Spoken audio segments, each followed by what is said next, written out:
السلام علیکم ویورز، کیا حال ہے؟ کیسے ہیں آپ سب؟ امید کرتے ہیں آپ سب خیریت سے ہوں گے۔ میرے عزیز بھائیوں اور بہنوں، آج کا ہمارا موضوع نہایت اہم اور روزمرہ زندگی سے جڑا ہوا ہے، اور وہ ہے زبان کی حفاظت۔ اللہ تعالیٰ نے ہمیں بے شمار نعمتوں سے نوازا ہے۔ ان میں سے ایک بہت اہم اور طاقتور نعمت ہے زبان۔ یہ ہے تو چھوٹی سی چیز، لیکن اس کے فائدے بہت بڑے ہیں۔ اگر اس کا غلط استعمال کیا جائے تو اس کے نقصان بھی بہت بڑے ہو سکتے ہیں۔ آئیے آج ہم جاننے کی کوشش کرتے ہیں کہ زبان کو کیسے بچایا جائے اور اس کا صحیح استعمال کیسے کیا جائے، اور اس کا غلط استعمال، اس کا صحیح استعمال کیا ہے اور اس کا غلط استعمال کیا ہے، آج ہم دیکھتے ہیں۔ اور دین اسلام ہمیں اس بارے میں کیا سکھاتا ہے۔ نمبر 1، زبان کیا ہے اور اس کی اہمیت کیا ہے؟ زبان ایک چھوٹا سا عضو ہے، چھوٹا سا ایک حصہ ہے، لیکن اس کی طاقت بہت بڑی ہے۔ انسان کا کلام اس کی شخصیت، اخلاق، نیت اور دل کی حالت کو ظاہر کرتا ہے۔ حضرت علی رضی اللہ عنہ فرماتے ہیں، انسان اپنی زبان کے نیچے چھپا ہوا ہوتا ہے۔ زبان کے نیچے جب بولتا ہے تو پہچانا جاتا ہے کہ اس کے دل میں کیا ہے، یہ کس طرح کا ہے۔ اس کی زبان سے انسان کی پہچان اس کے زبان سے ہوتی ہے۔ قرآن مجید میں اللہ تعالیٰ نے فرمایا، ما یلفظ من قول الا لدیہ رقیب عتید، یہ سورہ قاف کی آیت نمبر 18۔ یعنی انسان جو بھی بات زبان سے نکالتا ہے، اس کے پاس ایک نگران فرشتہ اسے لکھنے کے لیے تیار ہوتا ہے۔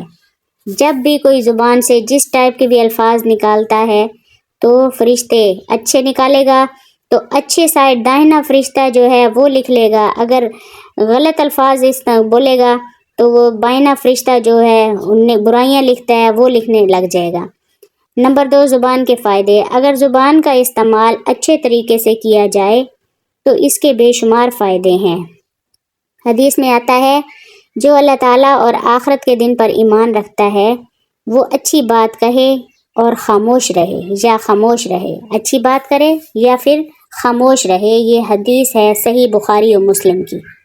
سلام کرنا، دل جوئی کرنا، نرمی سے بات کرنا، قرآن مجید پڑھنا، اللہ تعالیٰ کا ذکر کرنا، نعتیں پڑھنا، اچھی نصیحت دینا، صلح کروانا، دعا دینا، یہ زبان سے سب ادا ہوتے ہیں۔ زبان سے ہی ہم دعائیں مانگتے ہیں، کلمے پڑھتے ہیں، نماز پڑھتے ہیں۔ نمبر 3، اب زبان کے نقصان اور اس کے استعمالات۔ اب بات کرتے ہیں زبان کے غلط استعمال کی۔ یہ چھوٹا سا عضو انسان کو جنت بھی دلا سکتا ہے اور جہنم بھی۔ اگر اچھے کام کرو گے، اچھی بات کرو گے تو جنت میں جاؤ گے، برا بولو گے تو جہنم میں۔ غیبت کرنا، کسی کی غیر موجودگی میں اس کی برائی کرنا۔ غیبت کس کو کہتے ہیں؟ کسی کی غیر موجودگی میں اس کی برائی کرنا، جو سچ بھی ہو وہ غیبت ہے۔ قرآن مجید میں اللہ تعالیٰ فرماتے ہیں، کیا تم میں سے کوئی اپنے مردہ بھائی کا گوشت کھانا پسند کرے گا؟ سورہ حجرات کی آیت ہے یہ، سورہ حجرات کی۔ چغلی، اب ادھر کی بات ادھر کی بات ادھر کرنا، اس کو کہتے ہیں چغل خوری۔ لوگوں کے سامنے درمیان فساد ڈالنا، جھوٹ بولنا، یہ کبیرہ گناہ ہے۔ حدیث شریف میں ہے، جھوٹ گناہوں کی طرف لے جاتا ہے اور گناہ جہنم کی طرف لے جاتا ہے۔ نیکی جنت کی طرف لے جاتی ہے اور جھوٹ گناہ کی طرف، جہنم کی طرف لے جاتا ہے۔ گالی دینا، تانا دینا، کسی کا دل دکھانا، زبان سے کسی دوسرے کو تکلیف دینا، انہیں نیچے دکھانا، مذاق اڑانا کسی کا، یہ سب سخت گناہ ہے۔ نبی کریم صلی اللہ علیہ وآلہ وسلم کی تعلیمات۔ حضرت معاذ رضی اللہ تعالیٰ عنہ فرماتے ہیں، میں نے عرض کیا، یا رسول اللہ، کیا ہم جو کچھ بولتے ہیں وہ بھی پکڑ میں آئے گا؟ نبی کریم صلی اللہ علیہ وآلہ وسلم نے فرمایا، تمہاری ماں تمہیں روئے، اے معاذ، کیا جہنم میں منہ کے بل لوگ اپنی زبان کی کاٹی ہوئی فصل کے سبب نہیں گرتے؟ ترمذی شریف کی حدیث ہے۔ آگے ہے نمبر 5، زبان کی حفاظت ہمیں کیسے کرنی چاہیے؟ وہ یہ ہے خاموشی کی عادت اپنائیں، ہر وقت بولنے کی عادت نہ ڈالیں، جب بھی بولیں سوچ سمجھ کر بولیں، ذکر کریں، بے فائدہ باتوں کی جگہ سبحان اللہ، الحمدللہ، اللہ اکبر، استغفر اللہ جیسے کلمات زبان پر رکھیں، سچ بولیں ہمیشہ، سچائی اپنائیں، جھوٹ سے بچیں، غیبت و چغلی سے دور رہیں، کسی کی غیبت نہ کیا کریں، چغلی نہ کیا کریں کسی کی، ادھر کی بات ادھر نہ لگایا کریں، اگر کوئی کرے تو اس سے منع کریں، اگر کوئی چغلی کر رہا ہے، غیبت کر رہا ہے تو بہتان لگا رہا ہے تو آپ کو چاہیے آپ اس کو سمجھائیں، اس کو منع کریں، نرم لہجہ اپنائیں، سخت بات بھی پیار سے کہیں، کوشش کریں اپنے زبان میں نرمی اختیار کریں اور مؤثر ہوتی ہے، معاف کرنا سیکھیں، دوسروں کی سخت باتوں کو نظر انداز کریں، بدلہ نہ لیں، کسی سے بدلہ نہ لیں، اللہ پہ چھوڑ دیں۔ نمبر 6، ایک سبق آموز واقعہ۔ حضرت حسن بصری رحمہ اللہ کے پاس ایک شخص آیا اور کہا، فلاں شخص آپ کے خلاف باتیں کر رہا ہے۔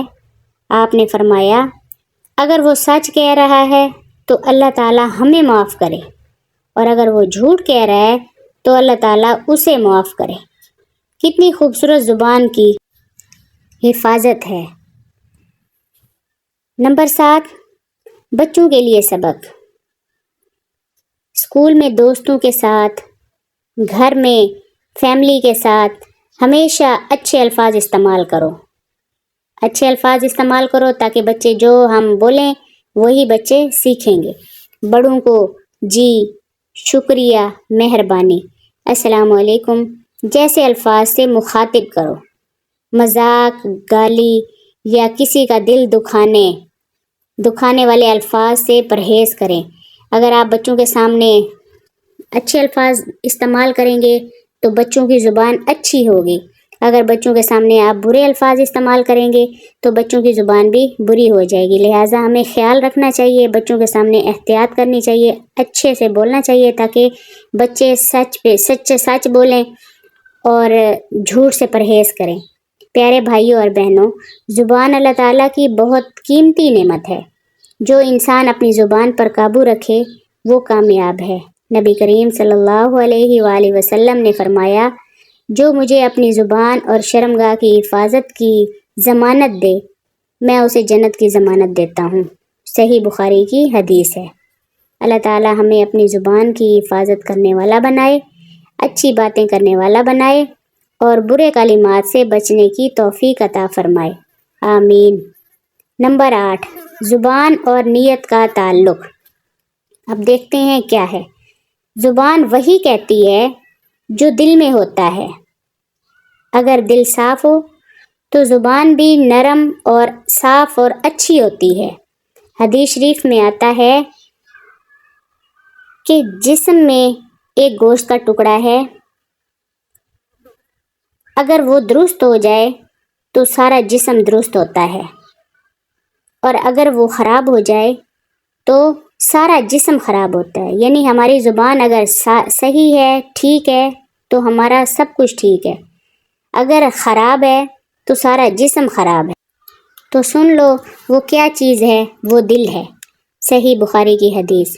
لہٰذا زبان کی اصلاح کے لیے دل کو پاک کرنا ضروری ہے۔ نمبر 9، خاموشی کے فائدے۔ حضرت عمر بن عبدالعزیز رحمہ اللہ فرمایا کرتے تھے، میں نے کبھی اپنی خاموشی پر ندامت نہیں کی، لیکن بولنے پر کئی بار افسوس کیا۔ خاموشی ایک عبادت ہے، خاص طور پر جب غصہ آئے یا موقع مناسب نہ ہو اس وقت۔ نمبر 10، نیک زبان کی علامتیں۔ آپ نیک زبان کی کون سی علامتیں ہیں، کس طرح پتہ چلے گا؟ ہمیشہ سلام کرنے والا ہوتا ہے، نیک زبان ہمیشہ سلام کرنے والا ہوتا ہے، اور نیک زبان ہمیشہ دوسروں کی حوصلہ افزائی کرتا ہے۔ جو نیک زبان ہے وہ ماں باپ، اساتذہ اور بڑوں کا ادب کرتا ہے، اگر غلطی کر لے تو غلطی پر معافی مانگنے میں وہ دیر نہیں کرتا۔ جو نیک زبان ہے اس کی علامتیں بتائی جا رہی ہیں۔ بے مقصد بحث سے بچتا ہے۔ نمبر 11، زبان کے ذریعے پھیلنے والے فتنوں سے بچاؤ۔ کس طرح سے؟ آج کے دور میں زبان صرف بولنے تک محدود نہیں، بلکہ mobile, social media, videos, chat, messages, memes, سب میں زبان کا استعمال ہو رہا ہے۔ جھوٹی خبریں، آج کل یہ چیز عام ہو چکی ہے۔ جھوٹی خبریں، کسی کی بدنامی کرنا، سوشل میڈیا پہ یہ بہت چل رہا ہے۔ بد مزاجی اور گندی زبان والی ویڈیوز شیئر کرنا، غلط کمنٹس یا غلط پوسٹ کرنا، یہ سب زبان کے غلط استعمال کی جدید صورتیں ہیں۔ نمبر 12 سوال، غیبت اور چغلی میں کیا فرق ہے؟ اب دیکھتے ہیں غیبت کیا ہے اور چغلی کیا ہے۔ جواب ہے، غیبت کسی کی غیر موجودگی میں اس کی سچائی پر مبنی برائی کرنا، مطلب اس میں ایک چیز ہے اور وہ بیان کرنا، یہ غیبت ہے۔ چغلی کیا ہے؟ ادھر کی بات سنی ادھر لگائی، ادھر کی بات سنی ادھر لگائی، کیا ہوا پھر اس کے بعد؟ فساد، فتنے، لڑائی جھگڑے، یہ ہے چغلی۔ اگر کسی کی اصلاح کے لیے اس کی برائی کی جائے تو کیسا ہے؟ جواب، اگر نیت خالص ہو اور مقصد صرف خیر خواہی ہو تو عالم یا بڑے کے ساتھ مشورہ کیا جا سکتا ہے، لیکن عام طور پر لوگوں کے سامنے تذلیل کرنا غیبت بن جاتی ہے۔ نمبر 13 سبق آموز حکایت۔ ایک بزرگ کے پاس ایک نوجوان آیا اور کہا، میں نے فلاں کے بارے میں ایک بات سنی ہے، کیا آپ کو بتاؤں؟ بزرگ نے فرمایا، نہیں، 3 سوالوں کے پہلے جواب دو۔ کون سے؟ کیا یہ بات سچ ہے؟ آپ کو پتہ ہے کیا یہ سچی بات ہے؟ نمبر 2، کیا یہ فائدہ مند ہے؟ اگر اس کا کوئی فائدہ ہے تو بتاؤ۔ کیا یہ ضروری ہے؟ اگر ضرورت پیش کر رہے ہو، ضروری ہے تو بولو۔ نوجوان نے تینوں میں سے کہا، نہیں۔ بزرگ نے فرمایا، تو پھر اسے میرے کانوں میں مت ڈال، اسے دور ہی رکھو، میرے کانوں میں یہ بات نہ ڈالو۔ نیک زبان کی برکتیں۔ اب دیکھتے ہیں کہ نیک زبان کی کون سی برکتیں ہیں۔ لوگوں کے دل جیتنے میں مدد ملتی ہے۔ نیک زبان کی برکتیں کیا ہے؟ لوگوں کے دل جیتنے میں مدد ملتی ہے اور دعائیں قبول ہوتی ہیں، فرشتے دعا کرتے ہیں، قبر روشن ہوتی ہے۔ نیک زبان کی، اچھی زبان جس کی ہو اس کی قبر روشن ہوتی ہے، آخرت میں نجات ملتی ہے۔ نمبر 15 زبان کے تحفظ کی دعائیں۔ اب ان کی دعائیں کیا ہیں؟ نبی کریم صلی اللہ علیہ وآلہ وسلم کی ایک مشہور دعا ہے، اس کا ترجمہ کچھ یوں ہے، اے اللہ مجھے معاف کر دے میرے وہ گناہ جو میں نے پہلے کیے اور جو بعد میں کیے، جو چھپ کر کیے، جو ظاہر کیے، اور وہ جو تو بہتر جانتا ہے۔ ایک اور چھوٹی سی روزمرہ کی دعا، اے اللہ میری زبان کو اپنے ذکر سے تر رکھ، میری زبان کو اپنے ذکر سے تر رکھ، ہر وقت میں تیرا ذکر کرتا رہوں، ہر وقت میں تیرے کوئی نہ کوئی تسبیحات پڑھتا رہوں۔ زبان سے کیے جانے والے عظیم کام کی دعوت دینا۔ نبی کریم صلی اللہ علیہ وآلہ وسلم نے تبلیغ کا کام زیادہ تر زبان کے ذریعے کیا۔ دوستی بنانا یا توڑنا، صرف ایک جملے سے دوستی بن سکتی ہے یا ختم ہو سکتی ہے۔ امن قائم کرنا، زبان سے لوگوں میں صلح کروانا بڑا ثواب کا کام ہے، لوگوں میں صلح کروانا۔ حق بات کہنا، ظالم کے سامنے کلمہ حق کہنا شہادت کا درجہ رکھتا ہے۔ کسی ظالم کے سامنے کلمہ حق کہنا یہ شہادت کا درجہ رکھتا ہے۔ نمبر 17 اب اختتامی نصیحت۔ اگر انسان اپنی زبان پر قابو پا لے تو 90% مسائل سے بچا جا سکتا ہے۔ نبی کریم صلی اللہ علیہ وآلہ وسلم نے فرمایا، مومن نہ گالی دیتا ہے، نہ لعنت بھیجتا ہے، نہ فحش گوئی کرتا ہے، نہ بدتمیزی کرتا ہے۔ مومن کی یہ نشانی ہے کہ نہ تو وہ گالیاں دیتا ہے، نہ لعنت بھیجتا ہے، اور نہ ہی بدتمیزی کرتا ہے۔ پانی کی طرح میٹھا بولتا ہے۔ میٹھا بولنا، زخم جو ہے زبان کا، زیادہ گہرا ہوتا ہے۔ امید کرتے ہیں یہ ویڈیو پسند آئی ہوگی، اگر پسند آئے تو پلیز اسے لائک اور سبسکرائب کر دیجئے۔ تو آئیے ہم مل کر اللہ تعالیٰ سے دعا کرتے ہیں کہ اے اللہ ہمیں اپنی زبانوں کی حفاظت کرنے والا بنا۔